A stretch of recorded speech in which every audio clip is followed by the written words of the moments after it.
Fall has arrived, and it's time to share our 4 seasons of home ownership list for a new season. This is one of the things that I tried to work on. It was a long weekend. What do you think so far? Unbelievable.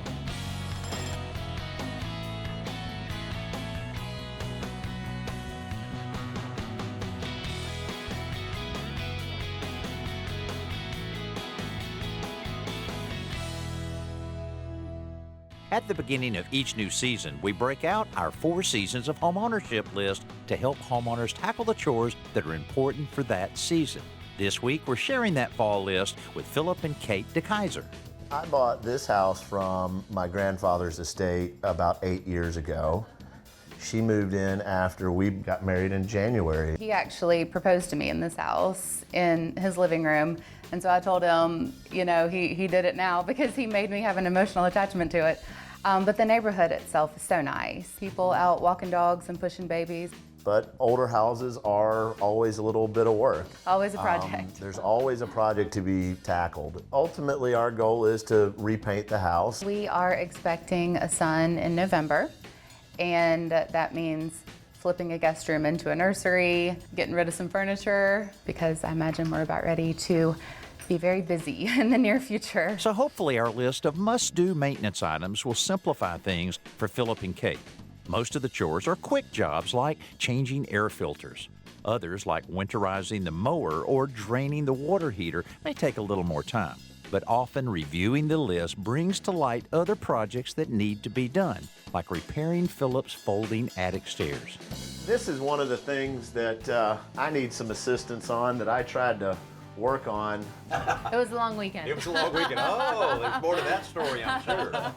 Can we take a look at something back this way? Yeah, I have sure, something go else to ahead. show you.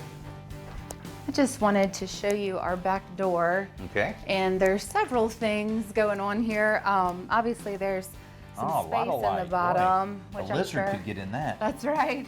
A lot of cold air. And then all these crazy locks, and it gets stuck a lot when we're watch yourself, yeah. trying to get it open. That's one of the things about the wood doors, the swelling and that Right. type of thing that can take place. It also looks like it's an odd-shaped door. It's not unusual in an older house to have the taller doors, but 35 inches? That's not normal. Making it interesting for y'all. Yeah, this is one we probably want to go with a door unit. Okay. And doing a whole frame and all of that. We can still use some of the old trim so that it looks, you know, like it's been there.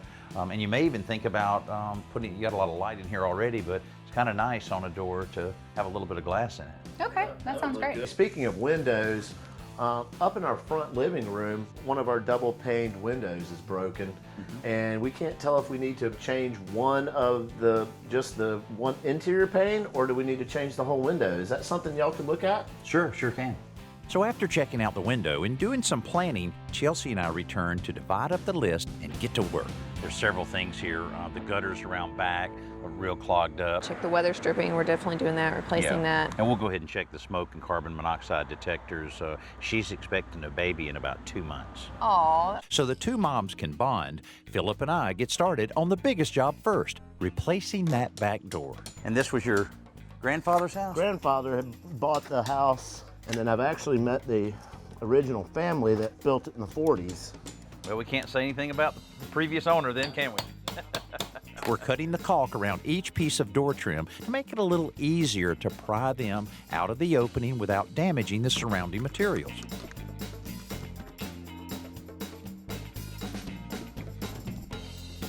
You have to widen it from the center out. You know, we might have enough room with taking this out, that piece out, to get us enough room to get in there. You don't want to take all of the space from one side or it'll end up a little off center.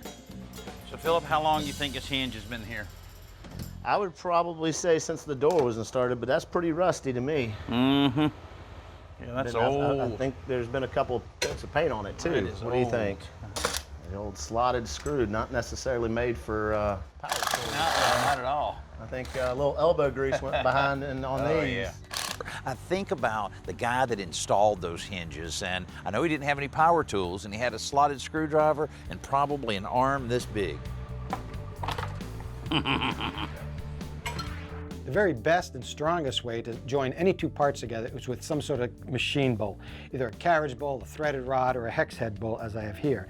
And they come in various lengths, but they don't always come in the exact length you need. So here's how to use a drill and a hacksaw to cut a bolt down to the exact length you need. Start by taking a bolt and putting it in the chuck of a drill. There's a cordless drill. Now I need to trim off about 1 inch, so I'm going to be cutting right up next to that chuck. So just tighten it down really tight as you can get it. And now instead of hand sawing through it, we're going to use the power of the drill to help cut through this bolt. Now this might take 2 or 3 minutes, but you'll see it goes right through and leaves you a nice clean cut. Here we go.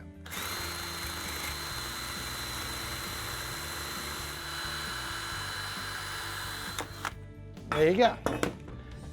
Nice clean cut. Now you'll notice I put 2 nuts on here. The reason you put the nuts on is because sometimes the cut on the end is really rough and you won't be able to get a nut on if you don't put one on first.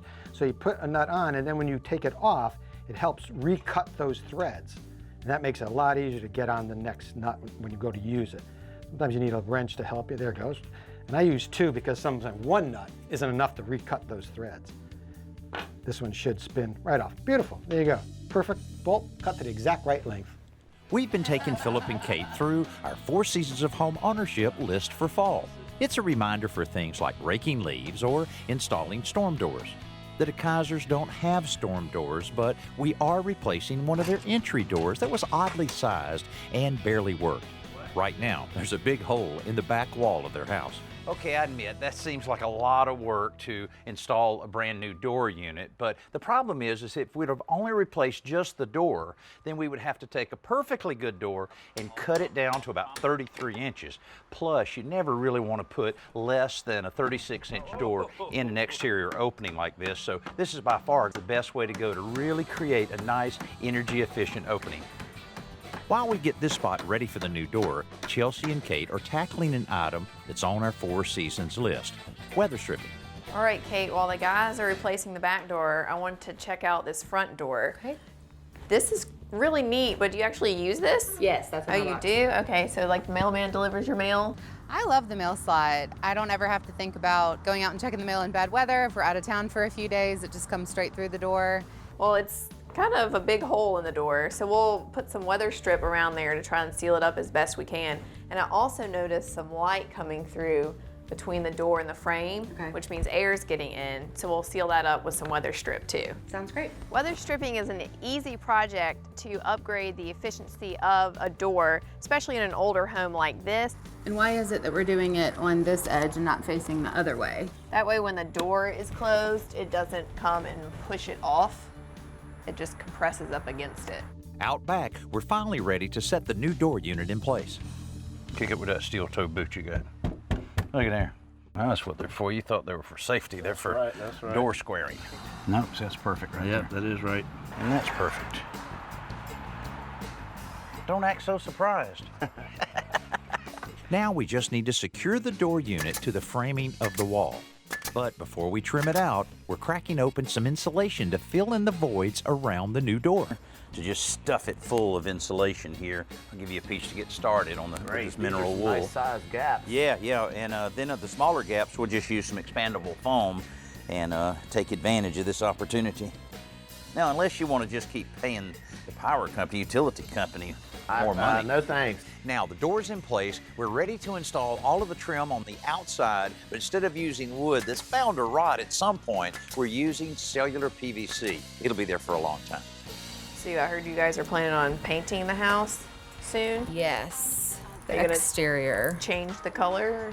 I think so. Painted every room interior, so now it's time to move to the exterior. You did that yourself? Yes. Now you're gonna have to go back and paint the baby's room? I don't know that that's gonna get repainted actually. Okay, that's good. I think Philip's a little relieved about that. I would love to get a copy of that audio from you. With the back door complete, Philip and I can move on to the attic door.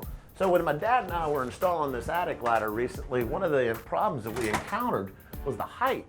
We installed this as high as we could, and we just can't get the angle right. I see. So the legs are really too long. Correct. Yeah. I tell you, of course, we can cut that off, even though it's aluminum, and that way this will tighten up on the the hinge part of it here will Okay. just make it stronger. Because I bet it feels a little shaky when you Yeah, go up it right now. does. It does, definitely. Okay. I also noticed that when you were installing it, you moved it to one side, which normally wouldn't be a problem, but aesthetically, we can make that look a lot better if we could space it over. It would seal it up better, it would look better, it would be stronger. I think it'd be worth the effort. After I make a few measurements, we get started removing the screws that hold the attic door in place. But man, there are a ton of them. We kind of figured more is better in that situation. It should be loose.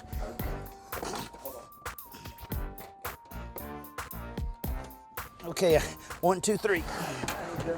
Now how do I get down? Next, we remove the old spacers around the opening. At least 5 pounds of screws, at least. Eventually, the old spacers are out. Then on the hinge side of the opening, we're attaching a temporary support to make installing the door a little easier. You know, this is really going to help us a lot. Kind of a little helping hand there. Just a piece of wood and a couple screws will allow this side of the staircase to sit on this little ledge, and then Philip to hold the other side. It's about the only way to do this without a third person. When the door is in the right position, we can begin resecuring it to the framing. To get the length right, we're using the adjustable feet as a guide to cut off the legs at the proper angle. Then we can reattach the feet to the ladder so it lands in the perfect position. Now we just need to make it look good from below. You know, after thinking about it, putting another skin or another piece of plywood on the front of the attic stairs instead of so much molding really made it look a lot better. Having a leaf blower in your lawn care arsenal is an absolute must. But if you're gonna get a leaf blower and you want a lot of power, you need to get a backpack blower. And now there are a couple of different options. Usually you'll find a backpack that's operated with gas, but those emit a lot of fumes, they're loud, and they get really hot. Or you can get one like this from Ego. Now this one operates, check it out in the back there. This is a 56-volt lithium-ion battery. And once you charge it, you are ready to go. Now, what does that translate for you as far as power? Well, when you turn it on, you can get up to 145-mile-an-hour winds to blow all of those leaves away. Listen to how quiet it is, too. When I pull the trigger on low, I can crank that up. Woo! It's 8 times quieter than a gas-operated leaf blower backpack. So it's really quiet and your neighbors will love you. And I also like the fact that the controls are right here. So if you're in the market for one, get a backpack and get an electric one. Philip and Kate have been checking out our 4 seasons of home ownership as we get their home ready for fall and a new baby.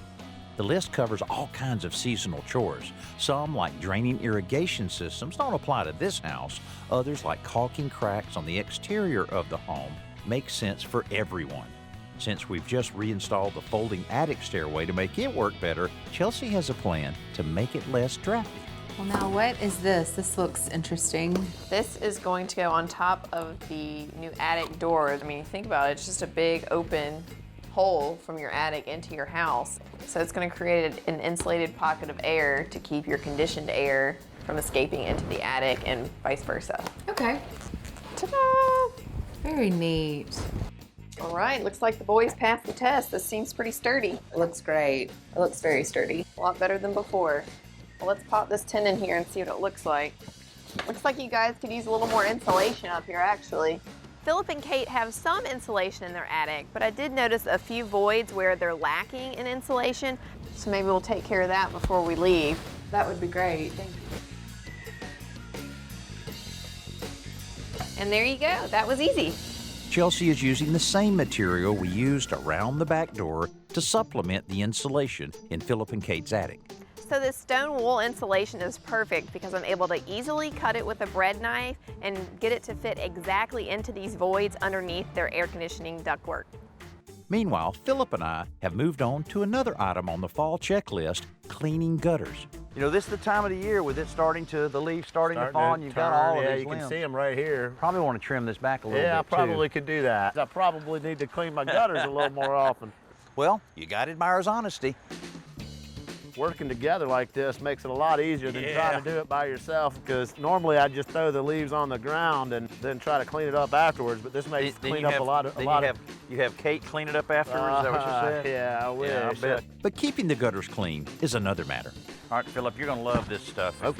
If you hate cleaning gutters, you're gonna love this gutter brush stuff. I'm excited to see it. Yeah, I've used it a time or two, and I'll tell you a great way of describing what it is.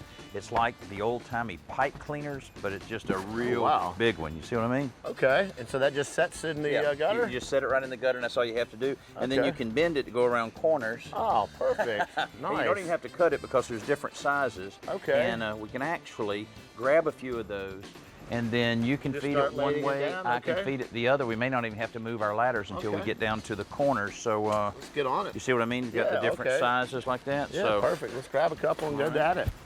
Okay, no falling off the ladder. Thank you.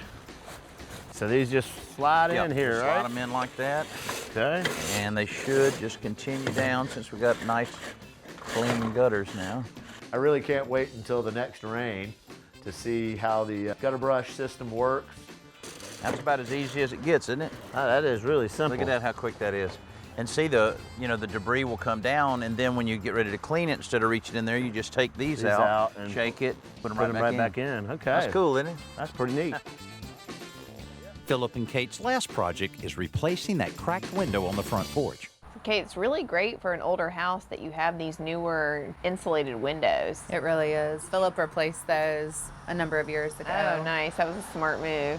If you live in an older house that doesn't have insulated windows, a great solution is a window kit. You're able to apply this plastic sheet over your windows with double stick tape, use a hair dryer to shrink it, and then you're essentially creating an insulated air pocket between the outside and your inside conditioned air. Because Philip and Kate's windows are double-paned, insulated glass units, they have to be replaced by a pro. Well, glazers are trained to identify the many different types of insulated glass systems. So when they come to a project, they're able to identify the glass, the thickness, and how to take it apart safely and without damaging the product. So you can see they have to replace the whole, all 6 panes, so to speak, because it's actually just one piece of glass. Okay. Whereas if you had single pane windows, then you would replace just the small, one little rectangle of the glass at a time. And that's a much more DIY friendly project because it's just the one piece, whereas that is 2 pieces of glass with the air in between the 2 panes. A little more involved. I was wondering what they were going to have to do. But it gives you the insulation. She has been listening. Some of the chores we accomplished this week with Philip and Kate came directly off the 4 Seasons of Homeownership fall list, like cleaning gutters and replacing weather stripping.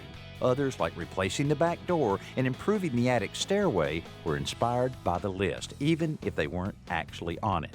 The important thing is that this young family is prepared for a new season and their new baby. I literally pulled out our list that I made when Kate and I got married earlier this year, and the first one was to replace the back door, and I'm able to cross that off.